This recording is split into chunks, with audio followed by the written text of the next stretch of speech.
Vamos lá, vai. Vamos começar. Quer começar por João Pessoa ou Campinas? Eu vou começar pela Paraíba. Tem eleições agora? Daqui a pouco tem, né? Na verdade, na Para o Paraíba... Esse eu não ano sei tem se o senhor eleição. percebeu, mas na Paraíba a eleição não acaba nunca, né? Não Né? termina não. E quando alguns perdem, ainda vão para a justiça. Pois é, Ixi, minha exatamente. nossa. Então, eu vou começar pegando um gancho aqui. A gente estava falando agora há pouco sobre reforma tributária e o senhor dizia sobre a sua responsabilidade de pensar para além do seu próprio mandato, que o seu sucessor vai ter que lidar com, eventualmente, alguma repercussão do que foi aprovado agora na reforma tributária. Então, qual é o perfil do seu sucessor? Tem que pensar adiante, né? Claro. Mas eu acho que na vida pública você tem que estar preparado muito mais para sair de cena do que de entrar em cena. Eu acho que é assim. Eu tenho feito o meu trabalho, tento fazer da melhor maneira possível, me dedico ao máximo para que as coisas aconteçam como planejado, dentro daquilo que a gente acha que seja importante. Mas cada pessoa tem uma forma diferente de enfrentar os problemas. Você imaginar, eu quero alguém que pense igual a mim, isso não existe. Né? Primeiro ponto. Segundo, eu espero que verdadeiramente o sucessor que venha a ser governador do estado, ele mantenha esse estado no mesmo nível de gestão que nós conseguimos manter. Pode parecer até vaidade ou coisa desse tipo, mas não é. Isso é estabelecimento de um patamar em que, por exemplo, a gente tem hoje todos os bancos, literalmente, nos procuram para disponibilizar crédito. E por que é que isso acontece? Porque o Estado tem uma gestão fiscal ajustada e que permite ter um aval da União, que já chegou para a gente, disse assim, vocês podem contrair empréstimo aí até de 1,8 bilhão de reais que a gente garante. O governo federal garantindo 1,8 bilhão de empréstimo para Paraíba, com um estado desse tamanho. E por que é que faz isso? Por conta da gestão fiscal, por conta dos números que a gente tem. Então, por que é que eu falo muito em gestão fiscal? Porque, por exemplo, a ponte que nós vamos fazer, e até o final do ano nós vamos soltar, ligando o Jacaré, a ilha do Stuart, ligando até a BR-101, ela vai ser feita? Ela vai ser feita por conta dessa gestão fiscal. Um programa de segurança alimentar como esse não é barato, não. É 1.320.000 refeições que são vendidas a um preço de R$1, mas que tem 7 outros reais que é o governo que banca. Em média, R$8 a quentinha. Então, você tem que ter recursos para fazer a implantação do Então, quando eu me preocupo muito com isso, com essa gestão, eu faço muito controle do Estado com relação a isso, para que a gente não desperdice, para que a gente economize, para a gente ter a capacidade de resposta. Esse é um ponto que eu acho que vai ser fundamental para quem quer e vai receber um Estado absolutamente saneado. Absolutamente saneado. O segundo aspecto é que vocês são jornalistas, já tem muito tempo de estrada, não vou citar tempo para cada um, mas nós somos muito jovens. Somos jovens, claro.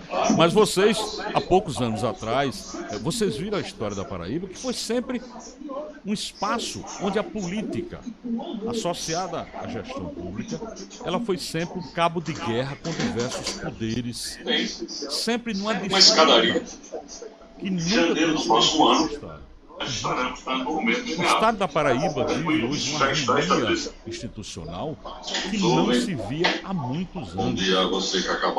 Há muitos anos. E não pense que é porque não se dá não. Não pense que é porque não se tem diferenças de pensamento. Não.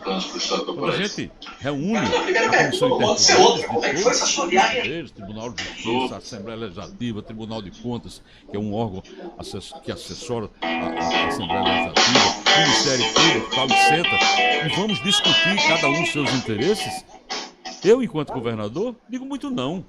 Não, isso não pode, não vai ser feito, não é assim. Nós não vamos conseguir colocar em risco o Estado, não vou permitir, não. Mas isso é feito com muito respeito. Isso é feito com diálogo mesmo. Essa é uma questão que isso é uma conquista que Paraíba tem hoje. Né? A relação com a Assembleia, essa relação com a Assembleia é extremamente tranquila. O papel do deputado Adriano Galdino é fundamental nesse processo. Então, a nossa relação com a Assembleia é uma relação tranquila que permite que todo o esforço efetivo do governo seja para fazer política pública, para projetos, para isso, para aquilo outro, e não está perdendo tempo com picuinha. Essa é a grande verdade. Então, essa é uma outra conquista da Paraíba. Os avanços que nós conseguimos em políticas públicas como saúde, a saúde da Paraíba hoje é referência nacional. E eu digo com muita satisfação. Eu recebo aqui governadores, secretários de saúde de vários estados que vêm para cá copiar os nossos projetos. Coopera Paraíba, Cooperação Paraibano, programa de vacinação. Como é que a gente atinge as metas, 90% de vacinação, e os outros estados não atingem? Por que é que a gente acabou com a fila da vergonha da cirurgia eletiva, fazendo 50 mil cirurgias, e os outros estados não conseguem? Assim, então isso serve, evidentemente, então, o que eu espero verdadeiramente é que qualquer um que venha me substituir não, de forma nenhuma, não abra mão para que a gente possa perder as conquistas que o Estado fez até agora. 2026, o senhor é pré-candidato ao Senado? Estou com o nome posto à disposição do partido, se o partido entender que essa será uma condição importante para o partido, estou absolutamente... Não deixa de ser um caminho natural, né, governador? Provavelmente sim, né? Não obrigatório. É natural, mas não obrigatório. Ele é natural, mas não é obrigatório. Não tem porquê. Eu sei lá, as minhas condições de saúde, lá em 2026, como é que vão estar, as condições, isso tudo tem muito a ver com uma questão pessoal. Enquanto político, é natural. Enquanto final de um ciclo aqui no Estado como governador, é natural que eu coloque meu nome à disposição. E estou pronto para fazer isso. Essa é uma questão. Estou pronto para fazer isso, não tenho dúvida nenhuma. Entretanto, não é obrigatório. Eu não vejo isso como... Você tem que ser candidato. Não, eu não tenho que ser candidato. Eu vou ser candidato se as condições estiverem, se essa normalidade dentro do Estado estiver ok, se os partidos que nos apoiam estiverem devidamente numa condição harmônica, que a gente possa dar continuidade a um projeto. Isso tudo são condições para poder você colocar. Tem uma outra condição, porque para ser senador tem que ir para Brasília. E o senhor é uma pessoa muito apegada à sua família. Isso pesa também, né? Exatamente. É isso que eu digo. São as questões pessoais que influenciam numa decisão política. Entretanto, minha família também é muito acostumada com minha ausência. Eu vivo no mundo, eu não vivo muito em casa. Eu gosto de fim de semana. Fim de semana com a família, eu não abro mão exatamente por essa ausência durante a semana. Mas assim, é mais um fator, logicamente, que tem que ser pesado, tem que ser levado em consideração. Agora, estou pronto, vou colocar meu nome, isso eu já disse isso algumas vezes. Agora, é uma condição natural, mas não é obrigatória. A aliança política entre João Azevedo e Cícero Lucena para 2026 está mantida, governador? Eu espero que sim. Eu espero que sim. Nós temos sinalizado de todas as formas que eu tenho interesse nessa aliança, que eu tenho interesse, inclusive eu já disse, né, que até que a chapa se repita, mantida, né? Deve ser mantida, tá certo? O Léo Cícero é o nosso representante nosso lá, do PSD. Léo que fez aniversário ontem, inclusive. Fez aniversário ontem lá. E assim, eu espero que isso continue acontecendo. E as pessoas dizem assim, mas vai mesmo acontecer? Mas, gente, essa é a nossa vontade, a nossa intenção. Então temos nós que construímos isso tudo. Logicamente, cada pessoa tem o seu direito de externar a sua opinião. Às vezes dentro do próprio partido alguém diz, não, mas deveria ser assim, deveria ser assado, deveria ter mais ou menos espaço dentro da prefeitura. A minha lógica é diferente. Eu não trabalho com essa coisa do espaço político para indicação de cargos. Eu não faço nem isso, eu nem faço isso com o governo federal. Não tem nenhum ministro em que eu tenha procurado para fazer esse tipo de indicação, nomeação desse cargo. O Estado tem cargo demais. Eu tenho que resolver o problema do Estado. Então não tem que estar preocupado com isso. Agora, tem político que vive assim, gosta disso. Eu, particularmente, não faço política dessa forma. Tanto que eu não pressiono o partido político e hoje está na presidência da República em cobrança de cargo. Como nenhum. E muitas vezes as pessoas dizem assim, mas a Paraíba não tem um ministro. Eu não acho que Paraíba precisa de ministro, não. A Paraíba precisa de interlocução. E graças a Deus, interlocução eu tenho. Porque eu tenho um amigo Flávio Dino, eu tenho um amigo Rui Costa, eu tenho um amigo Renan, eu tenho um amigo Hélio Dias, eu tenho um amigo Camilo, eu tenho um amigo... Ou seja, são vários ministros, Luciana, Santos, ou seja, são pessoas que eu chego em Brasília e sou atendido sem marcar audiência. E isso tem permitido que a gente consiga resolver as coisas para a Paraíba. É isso que interessa. Não é você dizer, a Paraíba tem que ter um ministro. Não, a Paraíba tem que ter porta aberta em Brasília. Senão é que a gente não consegue fazer as coisas. Cláudia, aí Campina Grande, Cláudia. Falando em porta aberta, a porta do seu gabinete estava aberta. O deputado estadual Tovar Correia Lima entrou, conversou com o senhor. Isso aconteceu alguns dias depois de Bruno Cunha Lima ter nomeado 2 aliados, uma sobrinha e também um aliado de primeira hora de Veneziano Vital. Então a gente passou a ver um nexo causal entre uma coisa e outra. Tovar está mais próximo da bancada governista? E outra, e aí eu vou mais além, Cláudio Carvalho. Essa mesma porta que se abriu para Tovar se abre para Romero? Bem, a construção da base política, ela se faz através do diálogo. Isso é óbvio. Eu conheço Tovar, a minha relação com Tovar, eu conheço Tovar desde criança. Eu sou amigo do pai dele. Então mesmo ele caminhando e seguindo por um partido de oposição, ele nunca foi, eu vou chamar, deselegante ou nunca fez uma oposição raivosa, ofensiva, como alguns às vezes faz. Então, eu não tenho o menor problema de relação pessoal. É uma escolha política dele, de estar onde ele está. Ele esteve, pediu uma audiência, ligou para mim, não precisa de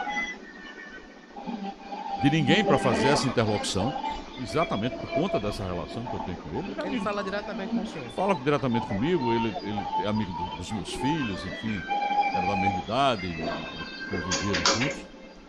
Então ele não precisa de interlocução. Primeiro importante. Foi ele que ligou para mim, mandou uma mensagem, eu não estou precisando sentar, quando é que a gente senta? Não, venha, sem problema. E ele apresentou alguns pleitos para a cidade de Campinas, que são importantes para a cidade de Campinas. E, logicamente, tratamos de política. E, claro, eu vejo, sim, a possibilidade de, num futuro muito próximo, ele estar alinhado com o nosso projeto. Alinhado com o nosso projeto. Isso é um processo de construção natural. Isso foi colocado na discussão, foi colocado de uma forma muito clara. A sua disposição existe? A minha disposição existe, a dele também, demonstrada por ele. E eu acho que isso pode se concretizar, sim. De que, em algum tempo, a gente construa isso. Isso é um processo de construção, não tem nada fechado, comprado, você compra uma relação. A relação de confiança, a relação política, ela é construída. E eu espero que, verdadeiramente, a gente possa construir essa relação, porque há um interesse da parte dele e da nossa parte. E, logicamente, poder, em 24, contar com o apoio de um deputado que é de Campina Grande para a disputa de Campina Grande será importante para o governo. Óbvio. Muito diretamente é isso. E eu não estou falando aqui de que ele vai estar em chapa ou ele... Não, nada disso. Eu estou falando de apoio político. E esse apoio político é possível, sim, estar. Com relação a Romero é um deputado que nós sabemos o tamanho do Romero em Campina Grande. Romero é um líder em Campina Grande. Eu também é uma pessoa que é muito cordata com todo mundo, a postura do Romero. Eu falo com o Romero, vez por outra, por mensagem, quando eu preciso de uma votação lá na Câmara Federal. Deputado, preciso que o senhor me ajude aí no voto assim e tal. E ele tem sido muito solícito dessa forma.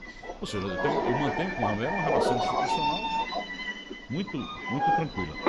A questão de Romero pedir uma audiência está aberta a qualquer momento, como qualquer outro deputado. Quanto mais com o Romero, que eu tenho uma relação muito boa com ele. Então, sentar com o Romero, discutir. Agora, não se trata aqui absolutamente nenhum de adiantar posições, até porque as pessoas dizem, você acha que Romero deve ser candidato? Não, porque quem tem que responder isso é Romero, eu não tenho nada com isso. Não. Eu nunca vi em nenhuma entrevista Romero dizer que ia ser candidato a prefeito de Campina Grande. Então, isso é uma decisão dele. Estar onde está, ficar onde vai ficar, se vai mudar, se vai deixar de apoiar Bruno, se não vai. Mas o senhor vislumbra Romero como um aliado, como o senhor está vislumbrando Tovar como aliado? Não, eu não conversei com o Romero. Tá. Entender que são duas coisas diferentes. Ok. Tovar eu recebi e na nossa conversa, ficou muito claro de que há um interesse de ambas as partes de que a gente possa compor para que ele venha fazer parte da base do governo. Isso está muito claro. Com o Romero não, eu sequer sentei com o Romero, sequer conversei. Então seria aqui uma leviandade minha de imaginar ter ou não aquela expectativa. Não existe. Eu não tenho expectativa. A partir do momento que eu sentar com ele e conversar com ele, aí pode ser gerado ou não a expectativa. Muito bem. Em relação a Romero, qual é o seu sentimento, por exemplo? O que, é que o senhor acha da possibilidade de, em Romero querendo ser candidato, e Adriano Galdino disse que ele vai ser candidato pelos republicanos, inclusive foi na terça-feira lá no lançamento do Aquax, não tenho dúvida nenhuma, ele vai se filiar aos republicanos, vai ser candidato pelo republicano. Essa ideia lhe agrada? Por exemplo, os republicanos teria aí o apoio do governador para ser candidato a prefeito em Campinas? Eu acho que o Romero é um grande nome, como eu disse, o Romero é um líder. Né? O atual prefeito, inclusive, sabe disso. O atual prefeito de Campina Grande sabe disso, porque teve o apoio de Romero para se eleger. Sabe que a perda de um apoio de Romero é uma perda muito grande. Ele também deve saber disso. O fato de Romero ser candidato ou não ser candidato terá que ser anunciado pelo próprio Romero. Ele terá que tomar essa decisão. A gente sabe que tomar uma decisão significa romper com um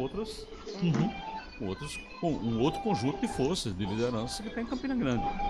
Ele vai querer fazer isso ou não vai querer fazer isso? Eu não trabalho muito com suposição. Eu trabalho muito mais com a realidade dos fatos. A realidade dos fatos, que o deputado Tovar teve com a gente, é possível caminhar. No dia que eu sentar com o Romero, aí eu volto aqui e digo aqui qual é a minha expectativa. Está palavrado. Está palavrado e fica o compromisso. Governador da Paraíba, João Azevedo, obrigado pela entrevista, pela conversa, um forte abraço, até a próxima, governador.